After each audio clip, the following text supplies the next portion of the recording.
নমস্কার এবং এই সেশনে স্বাগত জানাই। হেয়ার স্মুথেনিং করা হলো এমন একটি ট্রিটমেন্ট যা কোঁকড়ানো কমতে এবং চুলকে আরো ম্যানেজেবল করে তোলার জন্য ফোকাস করে। প্রক্রিয়াটি একটি নির্দিষ্ট হেয়ার স্মুথেনিং করার সলিউশন ব্যবহার করে, যাতে কেরাটিন বা অন্য স্মুথনিং এজেন্ট থাকতে পারে। রিবন্ডিং এর তুলনায় এই প্রক্রিয়াটি অস্থায়ী ট্রিটমেন্ট। বিষয় এই সেশনের শেষে আপনি জানতে পারবেন হেয়ার স্মুথনিং এর জন্য প্রয়োজনীয় সরঞ্জাম এবং উপকরণ, ক্লায়েন্টকে পদ্ধতির জন্য প্রস্তুত করা, হেয়ার স্মুথনিং পদ্ধতি কার্যকর করা, হেয়ার স্মুথনিং এর সাথে জড়িত সমস্যার ব্যাখ্যা করা। আসুন এখন দেখা যাক হেয়ার স্মুথনিং এর জন্য প্রয়োজনীয় সরঞ্জাম ও উপকরণগুলি। Timer, salon gown, mixing bowl, spray bottle, spatula, setting clip, tail comb, white tooth comb, applicator brush, neck cap, shampoo, towel, neutralizing shampoo, conditioner, protective gloves, protective cream and smoothing keratin solution. প্রতিটি hair straightening এর সেশনের আগে hair straightener, combs, brushes and sectioning clip সহ সমস্ত সরঞ্জাম ভালোভাবে পরিষ্কার করুন। আগের ট্রিটমেন্টের ফলে থেকে যাওয়া কোনো ময়লা বা অবশিষ্টাংশ অপসারণ করতে একটি উপযুক্ত ক্লিনিং এজেন্ট বা ডিসইনফেক্ট্যান্ট ব্যবহার করুন। ক্লায়েন্টকে ওয়েলকাম বা স্বাগত জানানোর আগে ট্রিটমেন্ট চেয়ার পরিষ্কার এবং ধুলোমুক্ত করতে হবে। পদ্ধতি শুরু হওয়ার আগে আপনার হাত সোপ এবং জল দিয়ে ভালোভাবে ধুয়ে নিতে হবে। ট্রিটমেন্টের সময় গ্লাভস পরতে হবে। হেয়ার ট্রিটমেন্ট পদ্ধতি শুরু করার আগে ক্লায়েন্টের পছন্দ এবং প্রত্যাশা সম্পর্কে গুরুত্বপূর্ণ তথ্য সংগ্রহ করা অপরিহার্য। ক্লায়েন্টকে কী ধরনের হেয়ারস্টাইল চাই তা বুঝতে পারলে সেই অনুযায়ী প্রক্রিয়াটি সাজাতে সাহায্য করবে। নিশ্চিত করুন যে ক্লায়েন্টের কেমিক্যালে কোনো অ্যালার্জি নেই, কারণ ট্রিটমেন্ট প্রক্রিয়া চলাকালীন গুরুতর অ্যালার্জি রিঅ্যাকশনের ঝুঁকি বাড়িয়ে তুলতে পারে। এটি তাদের জন্য ভালো হবে না। উপরস্থ এটাই যাচাই করা অপরিহার্য যে ক্লায়েন্ট গত 2 সপ্তাহে কোনো কেমিক্যাল হেয়ার ট্রিটমেন্ট করেনি। এটা নিশ্চিত করার জন্য যে চুল একটি স্থিতিশীল অবস্থায় রয়েছে এবং সাম্প্রতিক কেমিক্যাল প্রক্রিয়ার ইতিমধ্যে ড্যামেজ হয়নি।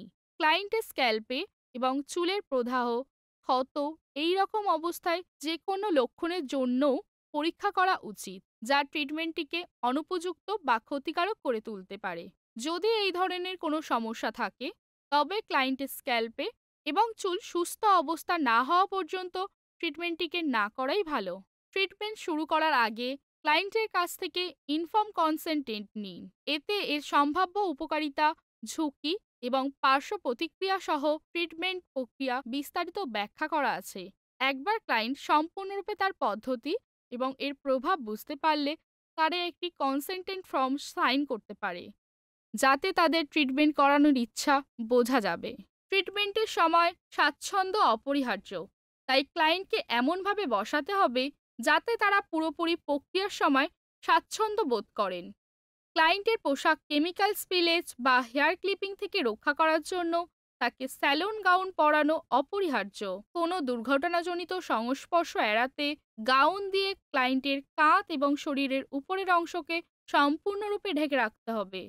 অতিরিক্ত নিরাপত্তার জন্য ক্লায়েন্টের কাঁধের চারপাশে স্যালন গাউনকে ঢেকে একটি তোয়ালে জড়িয়ে রাখুন। এটা স্যালন সার্ভিস চলাকালীন কোনো সম্ভাব্য পণ্যের প্লাটার বা হেয়ার ক্লিপিং থেকে তাদের পোশাককে রক্ষা করতে সহায়তা করবে। কেরাটিন ব্যবহার করে হেয়ার স্মুথনিং করার পদ্ধতিতে নিম্নলিখিত স্টেপগুলি আছে। সেগুলি হলো: স্টেপ 1, চুল প্রস্তুত করুন। স্টেপ 2, চুল ভাগ করুন। স্টেপ 3, হেয়ার কেরাটিন প্রোডাক্ট লাগান। স্টেপ 4, চুলে ব্লো ড্রাই করুন। স্টেপ 5, চুল স্ট্রেথেন করুন। আসুন এখন প্রতিটি স্টেপ বিশদে দেখি। কেরাটিন ট্রিটমেন্ট থেকে ভালো ফলাফল পেতে পরিষ্কার চুল দিয়ে শুরু করা অপরিহার্য, তাই একটি ক্ল্যারিফাইং শ্যাম্পু দিয়ে চুল ভালোভাবে ধুয়ে নিন। এই ধরনের শ্যাম্পু কোনো অবশিষ্টাংশ, তেল বা প্রোডাক্ট বিল্ড আপ পরিষ্কার করতে সাহায্য করে, যাতে করে কেরাটিন ট্রিটমেন্ট চুলে কার্যকরভাবে প্রবেশ করতে পারে। ধোয়ার পর অতিরিক্ত জল সরানোর জন্য চুলে আলতো করে টাওয়াল ড্রাই করুন। পরবর্তী স্টেপে যাওয়ার আগে চুল ড্যাম্প হতে হবে, কিন্তু ভেজা নয়। কেমিক্যাল লাগানোর আগে প্রোটেক্টিভ ক্রিম সম্পূর্ণ চুলের চারপাশে এবং কানের ওপর সাবধানে লাগাতে হবে। এটি একটি ব্যারিয়ার হিসাবে কাজ করে। কেমিক্যালের কারণে হওয়া জ্বালা থেকে ত্বকের সেনসিটিভ এরিয়াকে রক্ষা করতে সহায়তা করে। সমান প্রয়োগ এবং সম্পূর্ণ কভারেজ নিশ্চিত করে চুলগুলিকে ছোট ছোট অংশে ভাগ করুন। চুলের ওপরের অংশগুলি ক্লিপ করুন বা বেঁধে দিন এবং একেবারে একটি অংশ নিয়ে কাজ শুরু করুন। চুলের ঘনত্ব এবং দৈর্ঘ্যের ওপর নির্ভর করে আপনাকে কম বা বেশি সেকশনে তৈরি করতে হতে পারে। কেরাটিন ট্রিটমেন্ট প্রয়োগ করার আগে ম্যানুফ্যাকচারের দেওয়া নির্দিষ্ট নিয়মাবলী মন দিয়ে পড়ুন। প্রতিটি পণ্যের বিশেষ নির্দেশিকা থাকতে পারে যা আপনাকে অনুসরণ করতে হবে। এখন চুলের ফার্স্ট সেকশনে কেরাটিন ট্রিটমেন্ট লাগানো শুরু করুন। প্রোডাক্টটি চুলের গোড়া থেকে ডগা পর্যন্ত সমানভাবে লাগাতে একটি অ্যাপ্লিকেটর ব্রাশ বা চিরুনি ব্যবহার করুন। মনে রাখুন যে প্রতিটি স্ট্যান্ডে যেন ভালোভাবে কেরাটিন সলিউশন কোট করা হয়। আপনার পুরো মাথায় কেরাটিন ট্রিটমেন্ট লাগানো শেষ না হওয়া পর্যন্ত সমস্ত সেকশনের জন্য এই প্রসেসটি পড়তে থাকুন। সতর্কতা: খুব বেশি প্রোডাক্ট লাগাবেন না, কারণ এর ফলে অতিরিক্ত বিল্ড আপ বা অসমান রেজাল্ট হতে পারে। যতক্ষণ না পুরোপুরি চুলের সব সেকশন কভার হয় ততক্ষণ পর্যন্ত প্রসেসটি রিপিট করতে থাকুন। কেরাটিন ট্রিটমেন্ট লাগানোর পর এখন চুল ড্রাই করতে হবে। ব্রাশের গতিবিধি অনুসরণ করে এয়ার ফ্লোকে নিচের দিকে পাঠাতে নজেল অ্যাটাচমেন্ট সহ একটি ব্লো ড্রায়ার ব্যবহার করুন। এই টেকনিকটি কেরাটিন ট্রিটমেন্ট সিল করতে এবং পরের স্টেপের জন্য আপনার চুলকে প্রস্তুত করতে সাহায্য করবে। ব্লো ড্রাইং করার সময় আপনার চুলকে মসৃণ করতে সাহায্য করার জন্য একটি রাউন্ড ব্রাশ ব্যবহার করুন। এই স্টেপটি শুধুমাত্র কেরাটিন ট্রিটমেন্ট লক করতে সাহায্য করে না, বরং আপনার চুলের ভলিউম এবং সাইন দেয়। প্রথমে হেয়ার স্ট্রেটনার নিন এবং এটি চালু করুন। চুল ব্যবহার করতে শুরু করার আগে স্ট্রেটনারটি সঠিক তাপমাত্রায় গরম হওয়া পর্যন্ত অপেক্ষা করুন। এর মধ্যে চুলগুলিকে আরও ছোট এবং আরও ম্যানেজেবল সেকশনে ভাগ করতে সেটিং ক্লিপ ব্যবহার করুন। এখন যখন আপনার চুল বিভক্ত করা হয়েছে, তখন হেয়ার স্ট্রেটনার ব্যবহার করে প্রতিটি সাবসেকশনকে স্ট্রেট করতে হবে। ফ্ল্যাট আয়রন হিটের হেয়ার কার্টিকেলের কেরাটিন ট্রিটমেন্ট সিল করতে সাহায্য করে, যার ফলে চুল স্মুথ এবং স্ট্রেট হয়। চুলের ফার্স্ট সেকশন দিয়ে শুরু করুন। ফ্ল্যাট আয়রনকে রুটের কাছাকাছি রাখুন, তারপর ধীরে ধীরে এটিকে চুলের ডগার দিকে নিয়ে যান। আপনি ফ্ল্যাট আয়রনের হিটকে ভালোভাবে প্রতিটি সাবসেকশনের ওপর দিয়ে ধীরে ধীরে এবং সমানভাবে নিয়ে যান। এই ধীর এবং স্থির পদ্ধতিটি হিটকে হেয়ার শাফটের মধ্যে প্রবেশ করায় এবং কেরাটিনকে সক্রিয় করে, এর ফলে ভালো রেজাল্ট দেয়। সতর্কতা: ড্যামেজ কমাতে একটি স্থানে খুব বেশি সময় ধরে রাখবেন না। প্রতিটি সাবসেকশন স্ট্রেট করার সাথে সাথে লক্ষ্য রাখবেন যে চুল ক্রমশ স্মুথ আরও ম্যানেজেবল হয়ে উঠেছে। কেরাটিন ট্রিটমেন্ট ফ্ল্যাট আয়রনের হিটের সাথে মিলে তৈরি হয়, যা হেয়ার কার্টিকেল মেরামত এবং সিল করতে সাহায্য করে, কুঁচকে যাওয়া কমায় এবং একটি স্মুথ স্ট্রেট লুক দেয়। আপনার পুরো মাথার চুল স্ট্রেট না হওয়া পর্যন্ত চুলের প্রতিটি অংশের জন্য এই প্রক্রিয়াটি চালিয়ে যান। সময় নিন এবং যদি প্রয়োজন হয় যে জায়গাগুলোর বেশি দরকার হবে সেখানে আবার ফিরে গিয়ে রিস্ট্রেট করতে পারেন। স্ট্রেট করা হয়ে গেলে আপনার চুলের টেক্সচার এবং অ্যাপিয়ারেন্স অসাধারণ পরিবর্তন দেখতে পারবেন। ব্যবহৃত কেরাটিন প্রোডাক্টের ওপর নির্ভর করে চুল আবার ধোয়ার সময়সীমার নির্দিষ্ট বাধা নিষেধ থাকতে পারে, কিন্তু কেরাটিন ট্রিটমেন্টসে অবিলম্বে ধোয়ার দরকার হয়। অন্যগুলোর জন্য বেশি সময় লাগে, সাধারণত 48 থেকে 72 ঘন্টা। এই ট্রিটমেন্টের কিছু অসুবিধা এবং সমস্যা আছে। খেয়াল রাখুন যাতে ক্লায়েন্টের এইসব সমস্যা সম্পর্কে অবহিত থাকেন। এগুলি হলো হেয়ার ব্রোকেজ। যদিও কেরাটিন ট্রিটমেন্ট চুলের টেক্সচার উন্নত করতে এবং কুঁচকে যাওয়া কমানোর জন্য ডিজাইন করা হয়েছে, তবে এটির অতিরিক্ত ব্যবহারে চুল ভেঙে যেতে পারে। এটি স্ট্রেটনিং এর প্রক্রিয়ার সময় অতিরিক্ত তাপের ফলে হতে পারে। চুল ঝরে যাওয়া।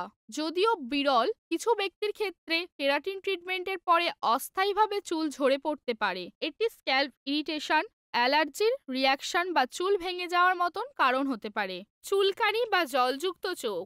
কেরাটিন চিকিৎসা প্রক্রিয়ার সময় নির্গত ধোঁয়া এবং গন্ধ কিছু লোকের জন্য চোখে জ্বালা সৃষ্টি করতে পারে। Allergic contact dermatitis, sensitive skin বা অ্যালার্জির রিয়াকশন থাকা ব্যক্তিদের কেরাটিন ট্রিটমেন্টের ফলে অ্যালার্জিক কন্ট্রাক্ট ডার্মাটাইটিস হতে পারে। এর ফলে ত্বকে লাল ভাব, ফোলা ভাব এবং ফুসকুড়ি হতে পারে। মেইনটেনেন্স চ্যালেঞ্জ, কেরাটিন ট্রিট করা চুলের নির্দিষ্ট মেইনটেনেন্সের প্রয়োজন। ট্রিটমেন্টের দীর্ঘায়ু এবং প্রভাব বজায় রাখতে সালফেট ফ্রি এবং কেরাটিন সেল হেয়ার প্রোডাক্ট ব্যবহার করা অপরিহার্য। কার্ল রিভার্সন, যদিও কেরাটিন ট্রিটমেন্টসে প্রাথমিকভাবে চুল স্ট্রেট করার জন্য ডিজাইন করা হয়েছে, কিন্তু যাদের স্বাভাবিকভাবে কোঁকড়ানো বা ঢেউ খেলানো চুল আছে, সময়ের সাথে সাথে কিছু কার্ল রিভার্সন হতে পারে।